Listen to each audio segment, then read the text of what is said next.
The greater the risk, the greater the chance of something bad happening. We're going to start a 4 to 6 part series dealing with risk. It's kind of a complicated concept, so we're going to spend this first video talking about, really in a very simple terms, what risk is, and then we're going to look at some very significant areas that companies can, we'll call it low-hanging fruit, things that they can do to lower their cybersecurity operational risk, things that they can do to eliminate or lower the chance of getting hacked or breached. So what is risk? Well, risk is the chance of something bad happening to me.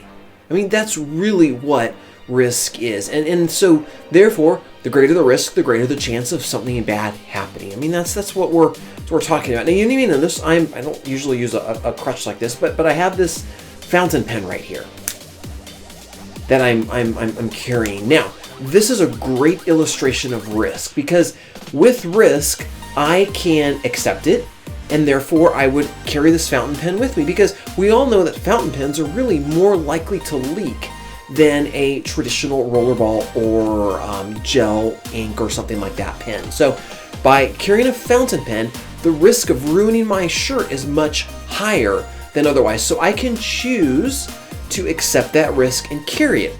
It's generally what I'm going to do. Well, you know, if it ruins a shirt, it ruins a shirt. Now, I can also mitigate, or I can lower that risk. Now, what would that look like? Well, I could put this in a plastic bag before I put it in my pocket. Now, that would look awful, so probably not something I'm going to do, but certainly a Ziploc bag would greatly lower or mitigate the risk that I have in carrying this. Now, I can also eliminate this risk, which is in cybersecurity kind of hard to do for different things, but with a fountain pen, I can eliminate it by leaving it on the desk. At that point, if it springs a leak on my desk right over here, well, it's okay, because it's not going to ruin any of my clothes. So fountain pen's a great illustration of risk. When we're dealing with it, we can mitigate it or lower it, we can accept it, or we mitigate it to the point where we accept it. We can eliminate it by just saying, well, no, we're not going to do that. Now, in the risk world, we can also do something that's called transferring of risk, and that's really buying insurance or having someone else manage and own that risk. And that's would be me with the fountain pen, of asking a associate to carry that fountain pen for me. At this point, I still have the fountain pen close, and they have all of the risk in carrying it. So probably not a real great plan when it comes to dealing with fountain pens. So hopefully we've kind of laid the groundwork here for what risk is.